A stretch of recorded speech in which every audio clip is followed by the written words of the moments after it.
Bien-aimés, je suis content de vous retrouver dans cette émission. C'est une joie pour moi de pouvoir sonder les Écritures avec vous. Et en ce moment spécial, je voudrais partager avec vous les croyances à propos de la mort de ma grand-mère avec vous.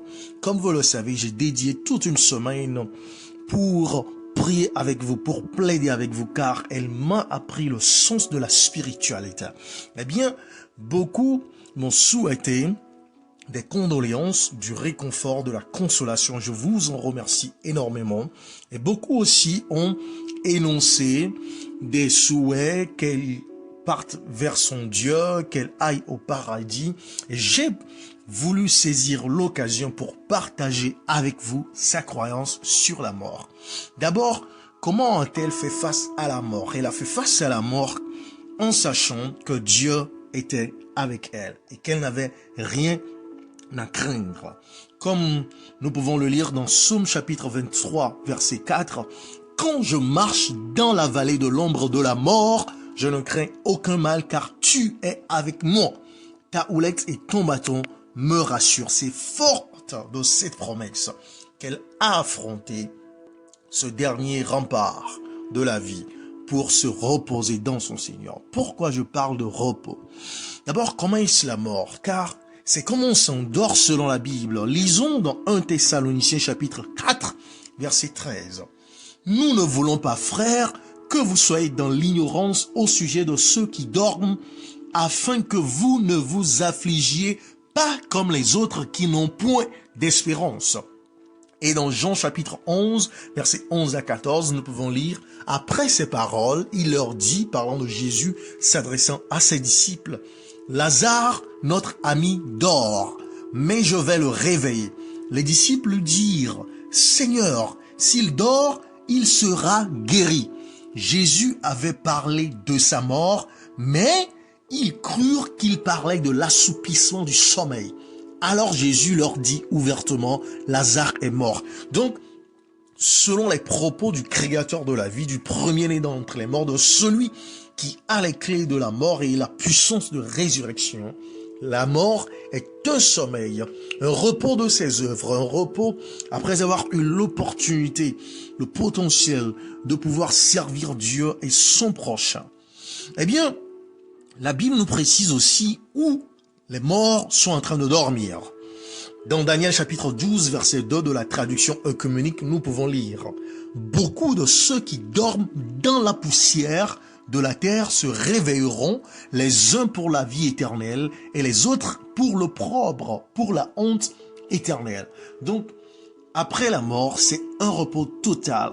Et ce n'est qu'au jour de l'apparition de Jésus-Christ, le jour de résurrection, que nous aurons l'opportunité soit d'aller au paradis pour la vie éternelle ou dans l'enfer pour la destruction éternelle.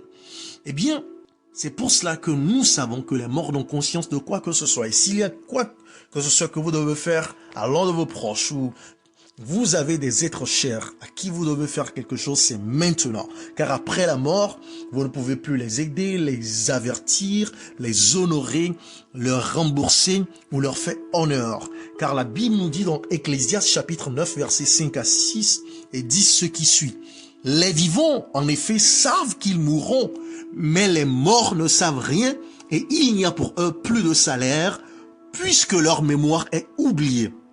Et leur amour, et leur haine, et leur envie ont déjà péri, et ils n'auront plus jamais aucune part à tout ce qui se fait sous le soleil.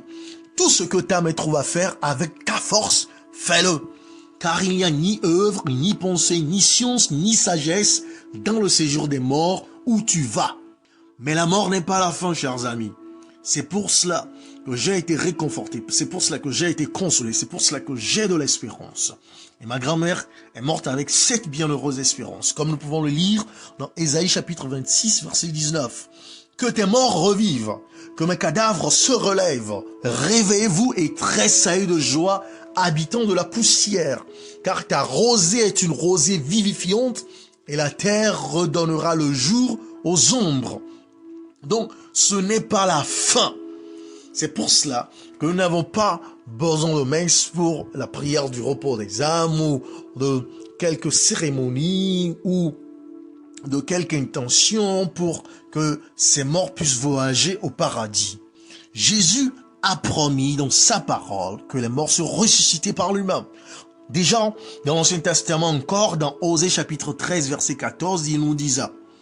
Je les rachèterai de la puissance du séjour des morts. Je les délivrerai de la mort. Alléluia. Et c'est pour cela que, sûr et certain de ce pouvoir de résurrection qui émane du Christ, Paul nous dit dans 1 Corinthiens chapitre 15, versets 21 et 22. Car, puisque la mort est venue par un homme, c'est aussi par un homme qu'est venue la résurrection des morts. Et comme tous meurent en Adam, de même aussi tous revivront en Christ. Et c'est pour cela que lui-même il a donné son Fils au monde, afin que nous puissions avoir la vie éternelle, comme le dit Jean chapitre 3, verset 16. Car Dieu a tant aimé le monde qu'il a donné son Fils unique, afin que quiconque, que ce soit vous ou moi, que ce soit une femme ou un homme, que ce soit un intellectuel ou une commerçante, que ce soit une personne élevée ou une personne ordinaire, que ce soit marié ou célibataire, afin que quiconque croit en lui ne périsse point, mais qu'il ait la vie éternelle. Chers amis, la vie éternelle nous est proposée aujourd'hui pendant que nous sommes en vie. Nous avons le choix de recevoir Jésus-Christ comme notre Seigneur et Sauveur. Et c'est ce que ma grand-mère a fait, car elle a servi le diable pendant 40 ans de sa vie, en étant une prêtresse vaudou, en donnant sa vie, en donnant ses ressources, en donnant sa famille à ce culte. Et le jour qu'elle a décidé de s'attacher à son Dieu, c'était pour la vie et la mort. Malgré les accusations et les persécutions, malgré les abandons et les rejets, malgré les obstacles et les défis, elle a su garder sa foi. Chers amis, les bons comme les méchants seront ressuscités. C'est pour cela que nous ne savons pas la direction actuelle de notre être cher lorsqu'il meurt, si ce n'est de se reposer dans la poussière en y retournant comme ils y ont été créés. Dans Jean chapitre 5, versets 28 à 29, la Bible nous dit « Ne vous étonnez pas de cela, car l'heure vient où tous ceux qui sont dans les sépulcres entendront sa voix et en sortiront. Ceux qui auront fait le bien ressusciteront pour la vie, mais ceux qui auront fait le mal ressusciteront pour le jugement. » Quelle promesse, quel espoir, quelle consolation, oh, quelle magnifique assurance. Nous pouvons aujourd'hui choisir notre destinée, car lorsque Christ reviendra à son heure, les morts ressusciteront. C'est ce que Paul nous confirme dans 1 Thessaloniciens chapitre 4, versets 16 à 17. Car le Seigneur lui-même a un signal donné à la voix d'un archange et au son de la trompette de Dieu descendra du ciel et les morts en Christ ressusciteront premièrement. Ensuite, nous les vivants qui serons restés, nous serons tous ensemble enlevés avec eux sur les nuées à la rencontre du Seigneur dans les airs, et ainsi nous serons toujours avec le Seigneur. Alléluia. C'est fort de cette promesse que ma grand-mère s'est reposée. C'est fort de cette promesse que vous pouvez choisir aujourd'hui de suivre le Seigneur, de faire le bien, afin qu'au dernier jour, afin qu'à son signal, vous puissiez revivre, que vous puissiez rencontrer votre Seigneur dans les airs. Donc tous, sans exception, parmi nos êtres chers qui sont morts, attendent ce signal. Enoch n'a pas connu la mort, il a été pris par le Seigneur dans sa clémence et sa providence. Élie, de la même sorte. Moïse, après sa mort, Dieu est venu le ressusciter. Nous pouvons le trouver dans le livre de Jude. Et c'est pour cela que sur le mont de la transfiguration, lui, Moïse et Élie ont représenté ceux qui seront morts avant la venue de Jésus-Christ pour la résurrection, et ceux qui seront restés vivants ne connaîtront pas la mort pour se présenter à lui. Et les disciples ont pu le voir pour aussi être fermes dans leur espérance, car la mort fait peur. Même en face de la mort, la vie la plus misérable, la vie la plus mal vécue, la vie la plus pauvre, oh, la vie la plus peinée n'est pas aisément rejeté, n'est pas aisément détourné. Oh, pendant plusieurs années, nous, les justes ressuscités, nous pourrons vivre avec le Seigneur, car dans Luc chapitre 20, verset 36, Christ lui-même nous dit, car ils ne pourront plus mourir parce qu'ils seront semblables aux anges et qu'ils seront fils de Dieu, étant fils de la résurrection. C'est pour cela qu'en face de la mort, nous pouvons avoir cette consolation. En face de la perte de nos êtres chers, nous pouvons avoir ce réconfort s'ils acceptent Jésus-Christ. Oh, chers amis, les méchants attendront après la première résurrection avant que vienne leur tour. Car dans Apocalypse chapitre 20, versets 4 à 5, nous lisons « Et je vis les âmes de ceux qui avaient été décapités à cause du témoignage de Jésus et à cause de la parole de Dieu, et de ceux qui n'avaient pas adoré la bête ni son image, et qui n'avaient pas reçu la marque sur leur front et sur leurs mains. Ils revinrent à la vie et ils régnèrent avec Christ pendant 1000 ans.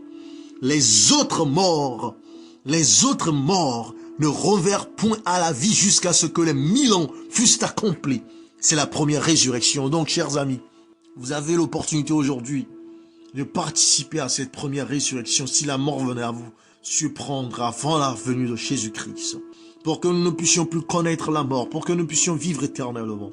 Mais hélas, comme Jean le dit dans Apocalypse chapitre 20, verset 9, « Mais un feu descendu du ciel et les dévora. » Qui, dans le chapitre 21, verset 8, « Mais pour les lâches, les incrédules, les abominables, les meurtriers, les impudiques, les enchanteurs, les idolâtres et tous les menteurs, leur part sera dans l'étang ardent de feu et de soufre, ce qui est la seconde mort. » Ce soir, vous avez l'opportunité de faire le meilleur choix.